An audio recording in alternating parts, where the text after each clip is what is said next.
大家好，欢迎来到数位时代，我是总编辑王志仁。在我们这期节目里面，我们邀请到一个非常特别的来宾，是来自Taboola 公司的 COO Eldad Manif 到我们节目来。那我们今天其实有好几个题目都蛮有趣的，想跟 Eldad 好好聊，也听听他的意见。So we're privileged to have a special guest to our podcast program today, Mr. Eldad Manif, COO and President of Taboola. Hi, Eldad. Hello, thank you for having me. So, Eldad, before we start, would you just briefly introduce to our audience that what Taboola, the company, is doing and about yourself? Sure. So Taboola is an international company, NASDAQ traded, 2,000 employees, close to $2 billion in revenue, and we serve brands by providing them outcomes at scale. So when an advertiser or a brand wants to grow their business and get to new customers, we're able to provide them performance-based outcomes beyond social and beyond search. So you work with media companies, so Business Next included. So we are also partner with Taboola. So you provide the solution for media so they can identify their online users by tracking their reading record and identify them to provide the content to them according to their preference, right? Yeah, so we're in essence a two-sided network. We work with brands on the one end and with publishers, media companies on the other end. For the brands, we deliver performance to find the users that are likely to buy, subscribe, register with them, as that's what they need as new customers.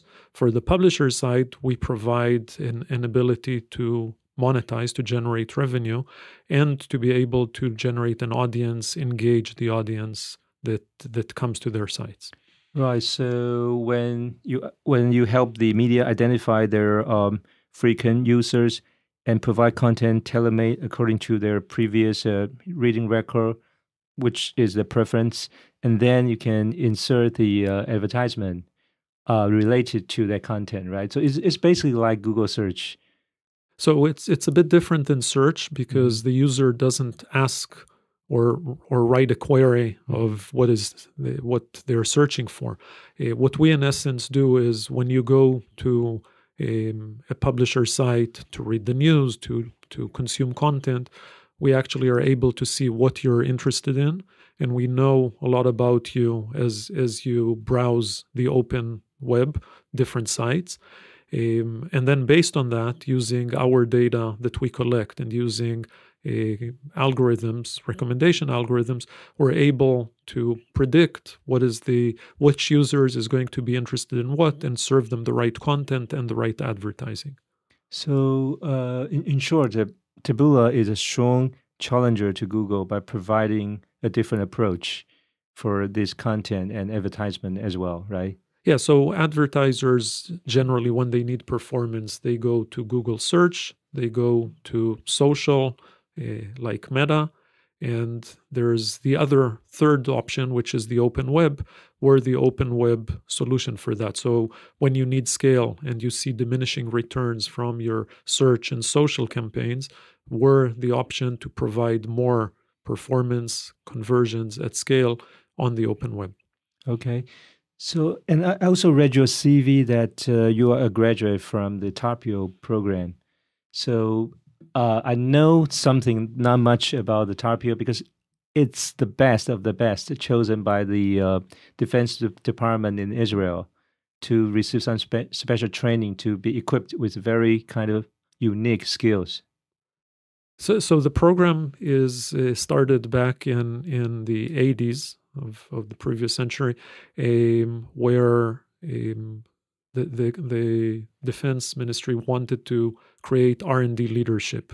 And so they chose 30 to 50 young individuals before starting their military service and had them sign an 8-year contract where the first 3 years were training, doing their bachelor's degree in either math, physics, or computer science, along with training in the military to learn the needs of the different units, and then followed by 5 years of being R&D leaders. And in addition to TARPU, I know there's other programs in the Israel Defense Department too. But one thing in common is that quite a few graduates from these programs join startups later when they retire from military or start up their own companies. So why is that? Well, I think that the startup bug is very common in Israel. It's very common to want to be part of a startup, to start a startup on yourself. It's a thriving community. There are thousands of startups. I think what we've seen in the last 5 to 10 years is there are also a lot of mature companies. Israeli founders used to start companies and sell them very quickly, as quickly as they possibly could. Now, I think that the trend is build longer lasting companies, take them public, and grow them. Right. And I think Taiwan and Israel has quite a lot in common. And one thing is that we both are, risk-taking culture kind of nation, and also we both encourage startups. But one thing definitely different is that Israeli founders tend to have better access or are good at accessing overseas capital market. So, and some are even good at selling their own companies when the offer comes at the right time, which is something that local founders here in Taiwan are not so familiar with. So I'd like to get your views on why is this difference between the two, and perhaps you can have some advice for local founders if they want to do better in this regard. So I don't know much about the Taiwan startup business in detail, but I do know from our operation here that there's very talented. There's amazing talent here. There's good engineering talent. There's good business understanding. So I understand that there's amazing potential. I think what we see in Israel is a limitation that actually drove success. One limitation is there is no local market. The Israeli market is too small for any company to really build its business. So any Israeli startup from the very first day is an international global company because customers are either in the US, in Europe, or in Asia.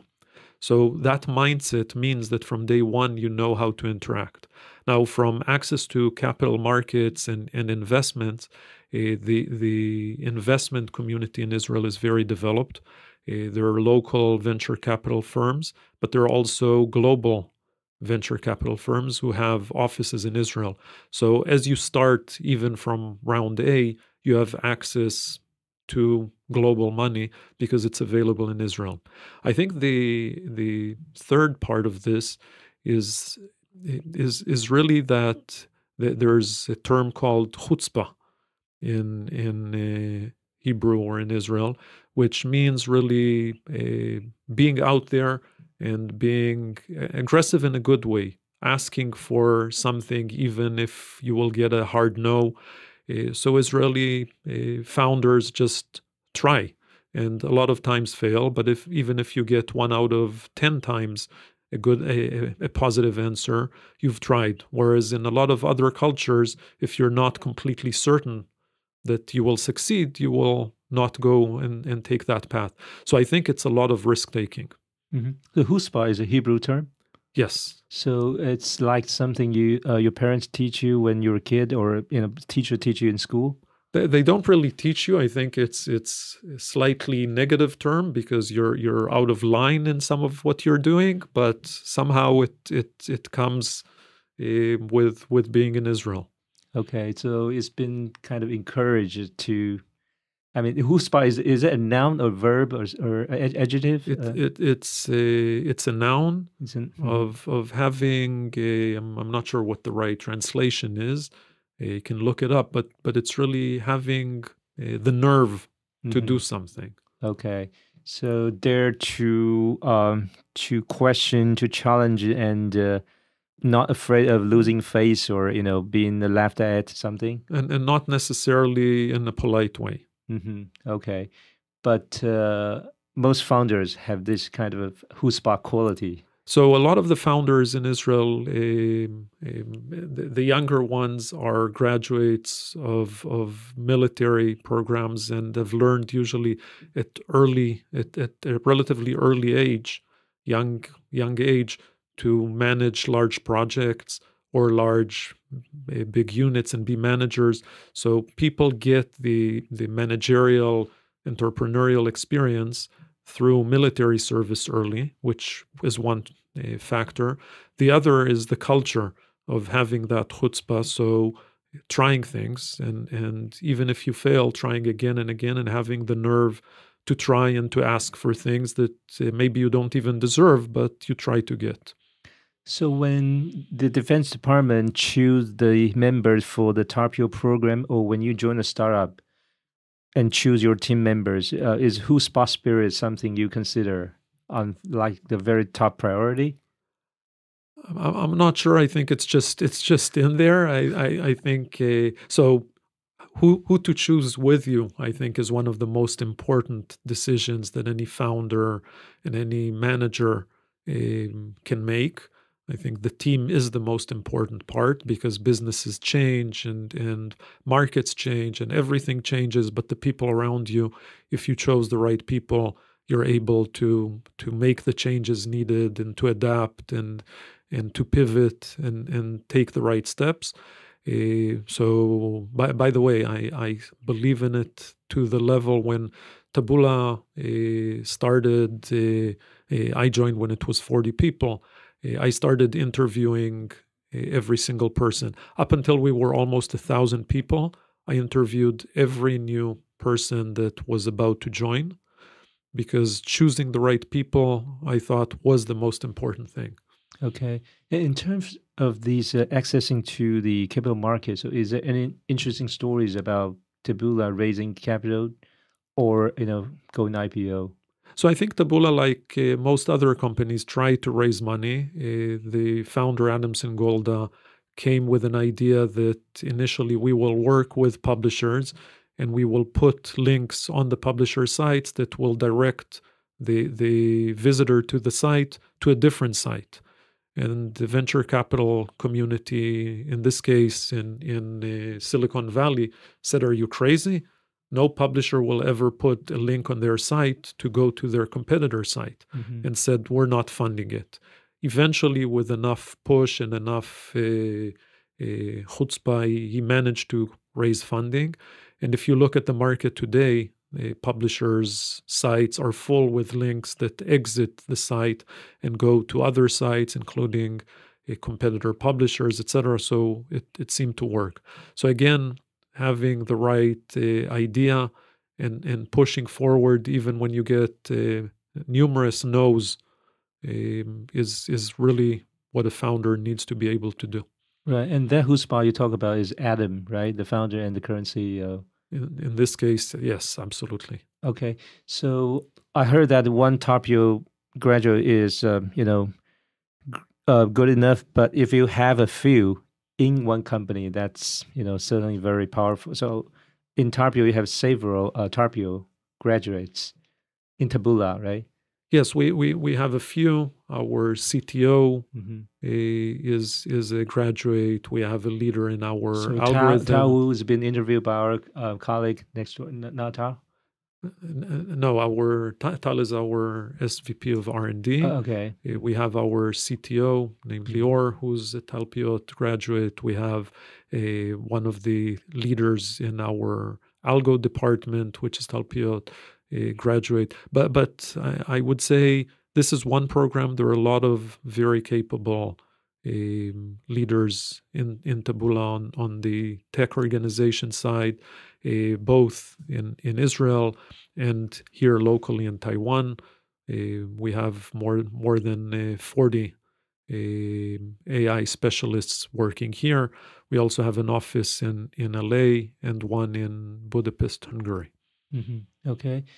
And well, in terms of this risk-taking culture, that Israel and Taiwan, we both share the same kind of culture, but we are not looking for risk. But when risk comes, we know how to deal with it.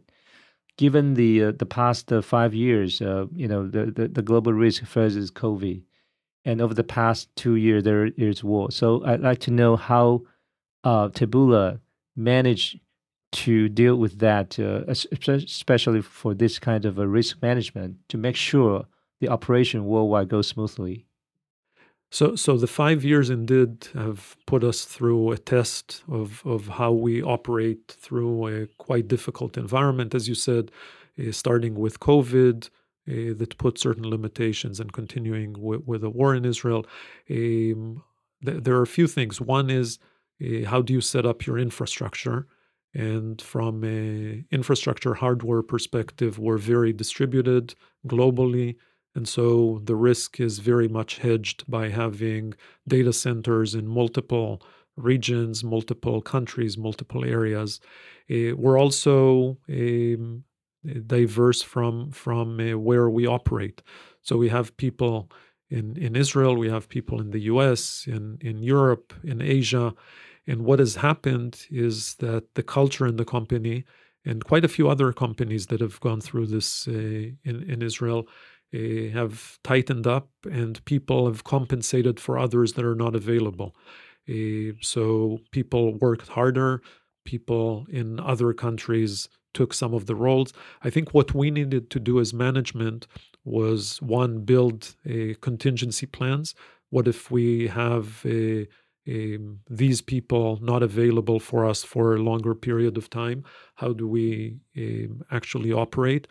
But more than that, focus. So we looked at everything we do, and then we said, what is really top priority? What is second priority? And of course, top priority is supporting our customers and making sure that they don't even feel that there is any hiccup. And then in our strategy forward, what is top priority, what is second, what is third, and making sure that whatever resources are available, they're directed at what is really most important. And so we've been able to operate during those 5 years almost in an uninterrupted way. Of course, customers have not seen any impact from this, and we've been able to continuously drive our top priorities. In some cases, there were lower priorities, which would we have loved to have done, but were not able to. But those were the lower priorities, so we were very successful in managing it in the right way. And back then, what were the top priority, like the top 3 priority, and what were those lower priorities? So I think it changed over time, but as I said, first priority is customers get uninterrupted service. Mm-hmm. They know what they paid for, what they bought, and they need to get the best level of service regardless of what the company is facing. I think that's an almost absolute truth in any environment. Beyond that, so for example, in the last year, we were working on a release that was a big announcement by the company about a month ago, that we were expanding beyond our initial operation and being a native advertising company into doing everything performance. And that means being able to serve any type of brand, agency, business really, in driving outcomes for them. And that expansion required significant efforts, and that was our number one focus over the last year. And we've seen the team really drive that execution and actually deliver more than what we've seen from a velocity perspective than what we've seen in the last few years before that. Mm-hmm. And I'm wondering, how was the decision-making process, went through from the top, like from the headquarters to country office during those period of time? Because it would be hard for the executive to come meet face to face. You just have remote meeting, and given the outside conditions change very quickly, so you need to kind of make modifications. So how was that decision-making process go through? So I think it starts with the culture. The first thing we did when COVID started is we said we now need to be much, much closer to the employees because things are changing very quickly. There is fear, there is uncertainty. So we set an all hands meeting with everyone in the company. And reminder, we're about 2,000 people. We were slightly less than that, but not dramatically less, every week. So every week, the top management team would get on a call and update everyone what's going on and accept any question from anyone on any topic. And people started asking questions that started with their personal safety with COVID and continued with their employment safety, and then with how we're going to progress on priorities. And being that close to the employees that frequently, I think made that connection much easier.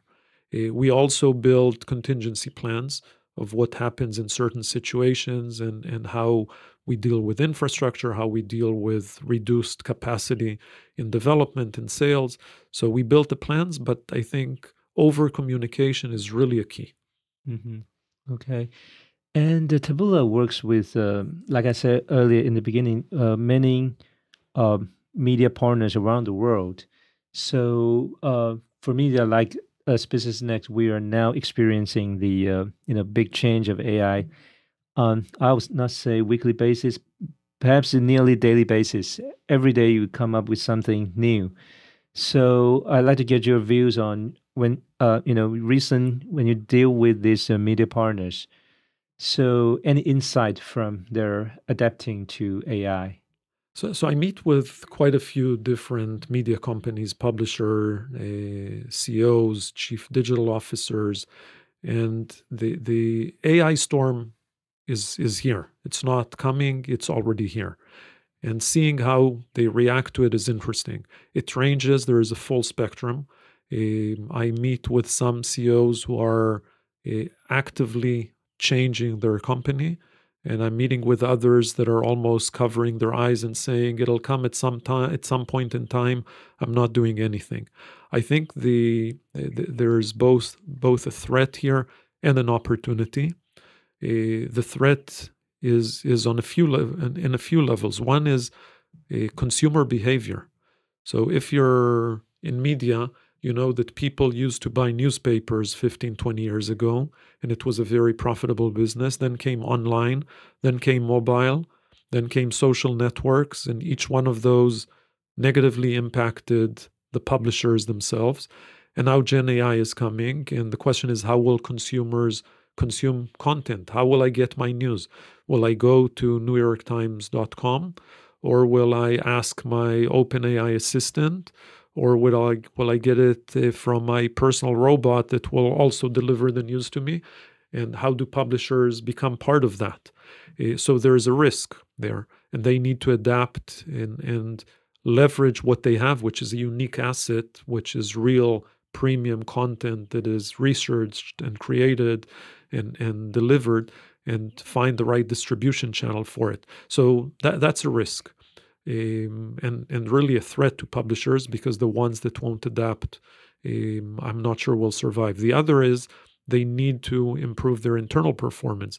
So if other publishers around them are able to research a topic by leveraging Gen AI and be able to produce certain aspects of the content delivery chain in a more efficient way, they won't be competitive. So those are on the threat side. But then there is a huge opportunity. This opens up a new way to consume content. So for example, let's imagine that I'm a journalist and I created a great piece of content. I did my research and I wrote an article. Today, that article is a one-fits-all. I wrote an article, and now it doesn't matter if I'm young or old, if I'm speaking this language or another, if I generally consume content in video or in text, I get one piece of content.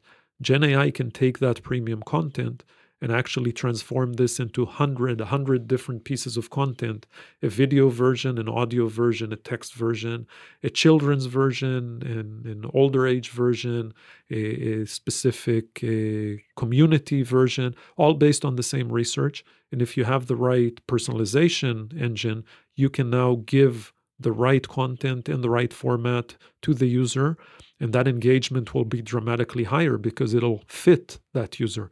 So there's also an amazing opportunity here in becoming much more productive, in giving your audience a very personalized approach, but there's a lot to do. Yeah, that's what scares the publishers because it once again looks to me like a David versus Goliath story, the new version. So in Israel, Goliath always fail, right? So is there any chance whatsoever that Goliath this time make some change and come back? So there's always a risk, but I think that there's a lot of hope because I don't want my kids to consume their news content from TikTok. Mm-hmm. How old are your kids? So I have a 26, 24, and a 19-year-old. Mm-hmm. They're consuming content, and interestingly enough, they can figure out what is good content, what is fake content. They've adapted and they've learned. Mm-hmm. But I don't want them to get that content at a level that's not premium. Mm-hmm. And publishers have a unique asset. They know how to create very good content, deeply researched, deeply analyzed, and very engaging. And that is an asset. Now, the question is, how is it used? On the other hand, they're not technology companies, and they're facing the big tech of the world, which is really trying to eat their lunch by accessing consumers directly, the walled gardens, the social networks. So the key is to enable those premium publishers with the right technology to be able to deliver consumers the right experience. I'll start with a very basic fact. When we go to a publisher's website, we all get the same experience. When we go into Instagram or TikTok, each one of us gets a personalized experience. Why are publishers not personalizing their homepage, their articles, their content towards that? So part of what we're doing at Taboola is exactly that, building the technology to enable publishers to customize, personalize their content per every specific user out there. Mm-hmm. And besides the publishers, what about the advertisers, those big brands? Any change regarding their way of spending money on media? Yeah, so there are various steps in advertising, from building the strategy all the way to building the creatives and driving the distribution. And I think all of those are going to be impacted by AI. Some of those are already impacted. At Taboola, for example, we created AI-driven technology to help an advertiser create a campaign. So we have an AI assistant we call Abby that interacts with the advertiser and asks them specific questions. What are you trying to achieve? What's your marketing goal? What exactly are your cost structures that you want to achieve? What is the overall messaging? And it builds a full campaign, including the creative, including everything you need for you. And by the way, most of that technology is built by our local team here in Taiwan, which we're very proud of. So there are already changes happening in how advertising works, and I think it will be even more than that. As an example, I can now do a quick analysis of my competition and see what marketing strategies they're using by just looking at their campaigns. Is this a fear strategy? Is this a discount strategy? What exactly are they doing? And I can adapt my strategy according to what my competition is doing. All of that is very easily done with AI. The name Abby with any special meaning? There are a few reasons for this, anywhere ranging from our contact with Abby, who was the representative of Taiwan to Israel, which is really helpful and has assisted us a lot, to the name of one of our developers' daughters, to actually an acronym of an advertiser's best buddy. So it's already now back into speculation mode. What really started it?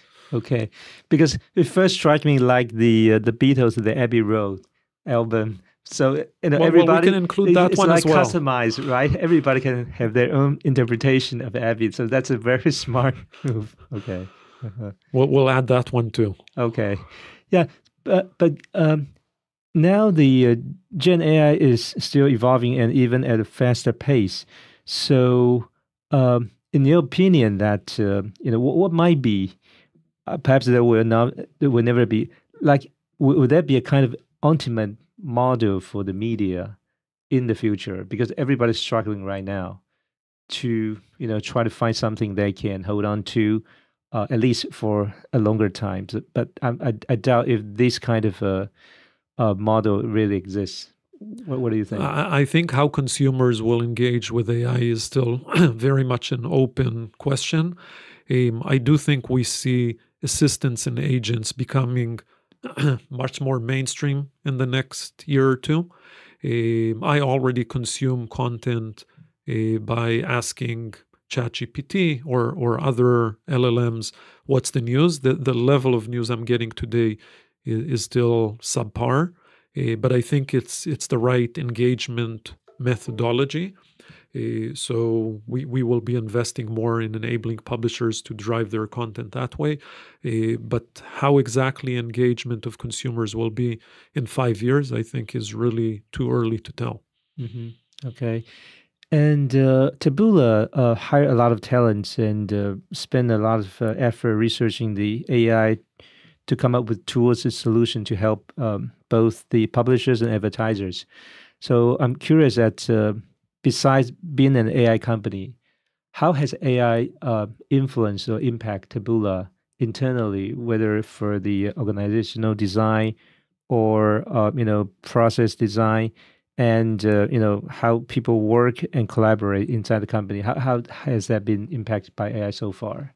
So that's a great question because the promise of productivity is an amazing one. When I saw a very early version of ChatGPT, I said this is going to change the world dramatically, and we need to start working on it ASAP. So I created a small team. Actually, our previous leader for our R&D, global R&D organization, decided to leave his job of managing 400 to 500 people and start focusing on just how to use Gen AI. And he was that leader of that team. And we started playing around with how can we become more productive. And it's been a long ride. We today have different internal projects that have been automated and have driven significant productivity. Some of it is in our, for example, content review. We used to review manually every piece of content on our network to ensure that it's the right quality and adheres to our 300-page book policy of what is allowed on the network. We started building generative AI capabilities into this. Initially, traditional AI, now generative AI, that will review the content based on the policy and accept or reject or send for further review. And now it's serving a huge part of the overall flow, which is helping us in being more productive. We tried a test in seeing, can we build a legal engine that answers our sales team's questions? We looked at how to be more productive in R&D. What tools can make R&D more productive? I can say that there are a few findings here from our own usage. One, there's a huge opportunity and it needs to be developed. I personally believe that companies that will not focus on this will be less productive, become less competitive, and just disappear. So I think it's not a question of if you do, it's how quickly and how aggressively you pursue this. We've also learned that it's a different development methodology. So, for example, in the past, if I had an internal project, I have internal users that have some need for automation, for productivity.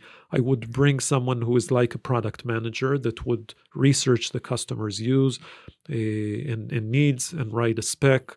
And then there would be a development team that would take this spec and cut it into small pieces, chunks that are digestible and start developing it.